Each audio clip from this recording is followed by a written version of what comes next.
রোদে দেওয়া ঝামেলা ছাড়াই পারফেক্ট দোকানের মতো কাঁচা আমের রসালো মিষ্টি আচার বানানো যায়। ভিডিওটি না দেখলে বিশ্বাসই করতে পারবেন না, খেতে ভীষণ টেস্টি হয়। নমস্কার বন্ধুরা, মালবিকা কিচেন উইথ ভিলেজ ফুডে আপনাদের সবাইকে স্বাগত জানাই। আজ আমি আপনাদের সঙ্গে শেয়ার করব রোদে দেওয়া ঝামেলা ছাড়াই একদম নতুন স্বাদে নতুনভাবে খুব সুন্দর পারফেক্ট কিভাবে দোকানের মতো কাঁচা আমের মিষ্টি আচার বানাবেন। একবার বানিয়ে শুধু দেখবেন, অসম্ভব মজার খেতে লাগে। আর যেসব বন্ধুরা রান্নার ক্ষেত্রে নতুন, সেই সব বন্ধুরাও বাড়িতে খুব সহজভাবে এই মিষ্টি আচারটি বানিয়ে নিতে পারবেন। আম গাছটা এতটাই নিচু, আম কিন্তু আমরা খুব সহজভাবেই পেরে নিতে পারি। এই দেখুন কত বড় বড় আম হয়েছে, শুধু দেখুন। দিদি ধরো আমটা, আর একটা পেরে নাও। বন্ধুরা কত বড় বড় গাছে আম হয়ে গেছে, এবারে একটু উঁচুর দিকে আছে, আর কুশি দিয়ে পেরে নেব। আমগুলো দেখুন কত বড় বড় হয়ে গেছে, ঘাসের মধ্যে পড়েছে, আর বড় পাড়তে গিয়ে একটাই যা ছোট পড়ে গেছে। দেখুন একদম পুরো এক চুবড়ি আম হয়ে গেছে। যেহেতু আচারটা বানাবো, সারা বছরের সংরক্ষণ করে রাখবো, তো সেই জন্য আমের পরিমাণটা একটু বেশি নিয়েছি। এবারে প্রথমত যেটা করতে হবে, আমের খোসাটা ছাড়িয়ে নেব। আর এই দেখুন একদম আটা পড়ছে, এইভাবে একটু রেখে দিলে এই আটাটা ঝরে যাবে।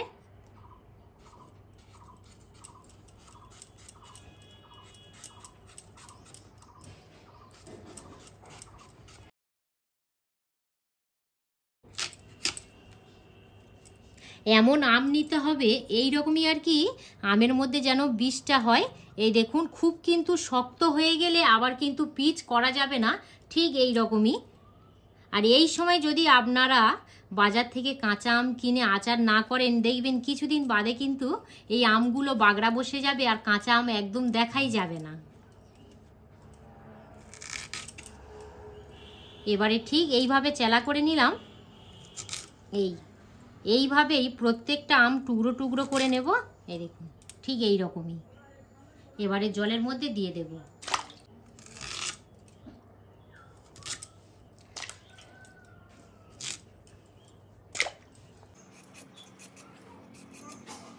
এই হলো শেষ আম। তো এখানে আমের খোসা দেখুন অনেকটাই পরিমাণে আজ কিন্তু গাছ থেকে আম পেড়ে নিয়েছি। করে এইভাবে একটু কচলে নেব, আর 2 থেকে 3 মিনিট জলের মধ্যে একটু ভিজিয়ে রাখলে দেখবেন এই যে জলের মধ্যে দেখুন আমের যে কষটা থাকে, সে কষটা খুব সুন্দরভাবে উঠে যাবে। এই দেখুন জলের কালার একদম পুরো চেঞ্জ হয়ে গিয়েছে। এই আমগুলোর টুকরো জল থেকে তুলে নিয়ে এখানে একটা সুতির কাপড় নিয়েছি, কাপড়ের মধ্যে দিয়ে দেব। হাতে একটু সময় থাকলেই বন্ধুরা কাঁচা আমের মিষ্টি আচারটি বানিয়ে নিতে পারবেন। ভালোভাবে এইভাবে একটু মুছে নেব, আমের মধ্যে যাতে একটু বলে জল না লেগে থাকে, একদম ভালো করে শুকিয়ে নেব। ভালো করে মুছে নিয়েছি, এবার এই পাত্রের মধ্যে নিয়ে নেব। আপনারা কিন্তু স্টেপ বাই স্টেপ দেখতে থাকবেন, না হলে বানাতে খুবই অসুবিধা হবে। মুছে নিয়েছি, এবারে যেটা দেব সেটা হলো চিনি। যতটা পরিমাণের আম নেবেন ঠিক ততটা পরিমাণের চিনি দেবেন। এখানে আমার 1.5 কেজি আম আছে, তো অর্থাৎ সেই জন্য 1.5 কেজি চিনি নিয়েছি। এবারে পরিমাণটা আপনারা কমিয়ে বাড়িয়ে নিতে পারেন, আমের পরিমাণ 500 নিতে পারেন, 1 কেজি নিতে পারেন। তবে কিন্তু একটা খেয়াল রাখবেন, চিনির পরিমাণটা এখানে অবশ্যই যতটা আম নিতে হবে ততটাই চিনি নিতে হবে। এবারে 1.5 কেজি চিনি আমের মধ্যে দিয়ে দিলাম। ভালো করে এবার এইভাবে মিশিয়ে নেব। এইভাবে 2 থেকে 3 মিনিট মিশিয়ে নিলে দেখবেন আস্তে আস্তে আমের গায়ে জল ভাব চলে আসছে, মানে চিনিটা গুলতে শুরু করবে। এই পর্যায়ে একদম কিছু নাড়ানাড়ি করব না, চাপা দিয়ে 1.5 থেকে 2 ঘন্টা রেখে দেব, যতক্ষণ না পর্যন্ত চিনিটা গুলছে। তো 2 ঘন্টা বাদে আবার আপনাদের সঙ্গে দেখা হচ্ছে। রোদ্দুরে দিতে লাগবে না, না এটা রোদে দিয়ে ঝামেলা ছাড়া তুমি আচার বানাবে, এত সুন্দর হবে। যখনই আমার বন্ধুদের মনে হবে যে আজ আমের আচার বানাবো, সেই দিনেই একটু হাতে সময় থাকলে এই আমের আচারটা বানিয়ে নিতে পারবেন। প্রথমত নিয়েছি 1 চামচ মৌরি, 1/2 চামচ 5 ফোড়ন, 1 চামচ জিরে, 1/2 চামচ ধনে, আর 1/2 চামচ কালো জিরে, আর শুকনো লঙ্কা নিয়েছি 4টে। কারণ অঙ্কিত প্রচুর পরিমাণে আচারটা খেতে ভালোবাসে, তো সেই জন্য একটু ঝালের পরিমাণটাই কম দেব। প্যানের মধ্যে কড়াটা বসিয়ে দিয়েছি, কড়াটা যতক্ষণ না পর্যন্ত গরম হচ্ছে একটু অপেক্ষা করব। গরম করার মধ্যে প্রথমত শুকনো লঙ্কা দিয়ে দেব, কারণ শুকনো লঙ্কাটা একটু ভাজতে দেরি হয়। মশলা গরম করার মধ্যে দিয়ে দেব কালো জিরেটা বাদ দিয়ে বাদ বাকি সব দিয়ে দেব।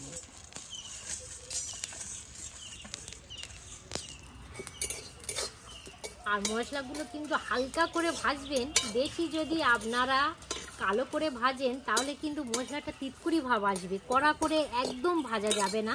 সুন্দর কিন্তু একটা সেন খুব ভালো বার হয়েছে। হ্যাঁ, ভাজা মশলার সেন্টটাই তো সত্যি একটা অন্যরকমই। রেখেছিলাম, এবারে চাপাটা খুলে নেব। আর এই দেখুন কত সুন্দরভাবে জল বেরিয়ে গেছে। হাতে যদি আপনাদের সময় থাকে আরও 1 থেকে 1.5 ঘন্টা রেখে দিতে পারেন, মানে আমি 2 ঘন্টা রেখেছি, আপনারা 3 থেকে 4 ঘন্টা রেখে দিতে পারেন, কোনো অসুবিধা হবে না। ওরা উনানের মধ্যে বসিয়ে দেব। এবারে গরম করার মধ্যে এই আমের মিশ্রণটা দিয়ে দেব। ভুলে গেছো গো। হ্যাঁ ওদি, এবারে এই হাতার সাহায্যে যে এক্সট্রা চিনিগুলো আছে দিয়ে দেব। এখানে বলে রাখি, এক্সট্রা করে কিন্তু আপনারা কোনো জল ব্যবহার করতে যাবেন না। জল ব্যবহার না করে 1 বছর কিভাবে সংরক্ষণ করা যায় সেই টিপসও কিছুক্ষণ বাদেই শেয়ার করছি। খুন্তির সাহায্যে এইভাবে একটু নেড়ে দেব, বেশি নাড়ানাড়ি করতে যাবেন না। এবারে চাপা দিয়ে 6 থেকে 7 মিনিট একদম পুরো লো আঁচে ভালো করে ফুটিয়ে নেব। একটা পাত্রের মধ্যে নামিয়ে নিলাম। গুঁড়ো করে আনি মশলাটা। হ্যাঁ,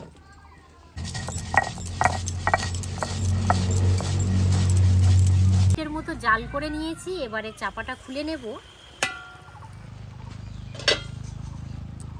এবারে একটু খুন্তি দিয়ে এইভাবে একটু নেড়ে দেবো। দিদি, কালারটা কত সুন্দর এসছে, দেখো কালারটা খুবই সুন্দর হয়েছে। খুব সুন্দর কালার আসেনি দিদি? হ্যাঁ।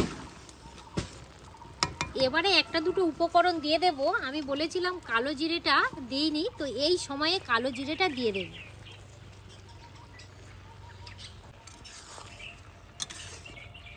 এবারে টেস্ট ও ব্যালেন্স ঠিক রাখার জন্য পরিমাণ মতো লবণ দিয়ে দেব।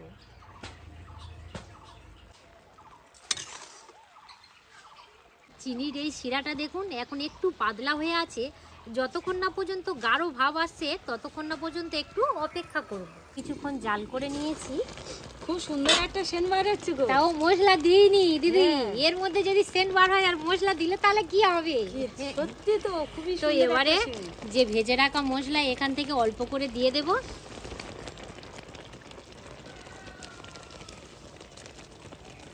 মশলাটা দেখছো না গো, এত সুন্দর আরো সেন্ট বার হচ্ছে। কালারটা দেখুন বন্ধুরা কত সুন্দর এসছে, আর ভিতর থেকে পুরো একদম জেলি জেলি ভাব চলে এসছে, আপনারা দেখেই বুঝতে পাচ্ছেন। এই দেখুন। এবারে বলে রাখি, আমি বলেছিলাম যে এই আমের আচারটা কিভাবে আপনারা সারা বছর সংরক্ষণ করে রাখবেন। এখানে আমি নিয়েছি ভিনিগার। ভিনিগার ঠিক আমি 1 চামচ দিয়ে দেব। এই 1 চামচ ভিনিগার দিলে রোদে দেওয়ার ঝামেলা ছাড়াই কিন্তু 1 বছর আচারটা ভালো থাকবে। এখান থেকে নামিয়ে নিয়েছি। আর এই যে আপনারা জুসটা দেখতে পাচ্ছেন, হালকা ঠান্ডা করে নিলে দেখবেন এই জুসটা আর থাকবে না, তখনই একদম পুরো গাঢ় হয়ে যাবে। আর এই দেখুন জুসটা দেখুন কতটা গাঢ় হয়েছে। এবার আমি একটু এই জুসের চিটটা দেখাবো। তখনই দেখবেন এইরকমই একটা চিট চলে আসবে, তখনই ভাববেন একদম পুরো পারফেক্টভাবে আচারটা তৈরি হয়ে গেছে। দিদি বলো, এই আমের আচারটা কত সুন্দর হয়েছে শুধু দেখো। কালারটা খুবই সুন্দর। এবারে একটা পাত্রের মধ্যে নিয়ে নেব। একবার বন্ধুরা বাড়িতে বানিয়ে সারা বছর সংরক্ষণ করে রাখুন, এত সুন্দর খেতে লাগে, না বানিয়ে খেলে বিশ্বাসই করতে পারবেন না।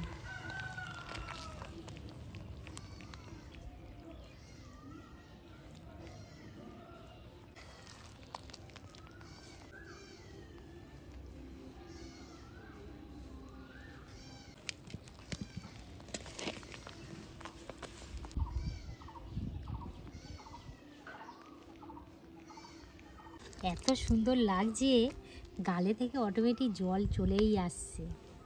হাতে বানানোর আচার তো সুন্দর বন্ধুরা, কাঁচা আমের মিষ্টি আচারটি হয়েছে শুধু দেখুন। একবার খেলে বারে বারে বানিয়ে খাওয়ার ইচ্ছাই বেড়ে যাবে। আর কত সুন্দর একটা জেলি জেলি ভাব এসছে শুধু দেখুন। এই দেখুন, আর বেশিক্ষণ অপেক্ষা করে থাকতে পারছি না। এবারে দিদি আর আমি টেস্ট করে নেব বলে তুলে নেব।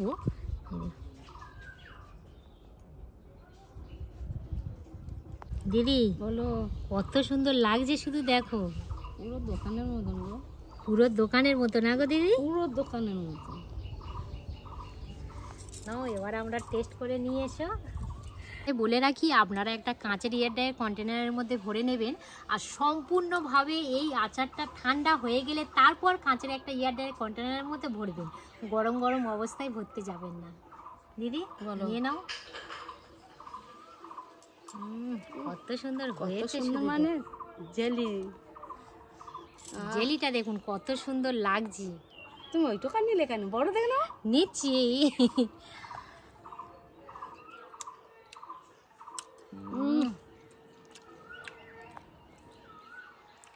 দিদি বলো, বলো কেমন লাগছে? খুব সুন্দর হয়েছে।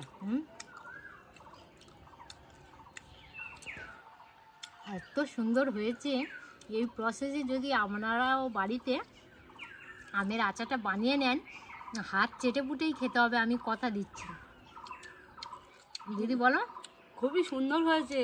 কাঁচা আমের আচারটা বানিয়েছো তো, এত সুন্দর হয়েছে। আর কত জেলি ভাব, কত সুন্দর জেলি জেলি একটা এসছে দেখুন।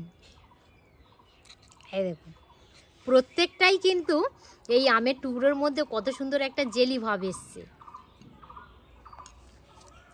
তো আপনারা এই সিজনে একবার হলেও বাড়িতে কিন্তু এই কাঁচা আমের আচারটি বানিয়ে খাবেন।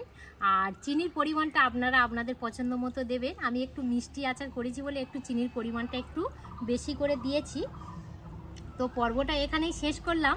আর যে সকল বন্ধুরা ইউটিউব থেকে দেখছেন, যদি ভালো লেগে থাকে তাহলে বেশি বেশি করে লাইক, শেয়ার এবং সাবস্ক্রাইব করে পাশে থাকবেন। আর মালবিকার রান্নাঘর ফেসবুক পেজ থেকে দেখে থাকলে পেজটা ফলো করে সাথে থাকবেন। আপনারা সবাই ভালো থাকবেন, সুস্থ থাকবেন। আরও একটি নতুন পর্বে আপনাদের সঙ্গে খুব তাড়াতাড়ি দেখা হচ্ছে। ততক্ষণে আপনারা আপনাদের খেয়াল রাখুন। ধন্যবাদ।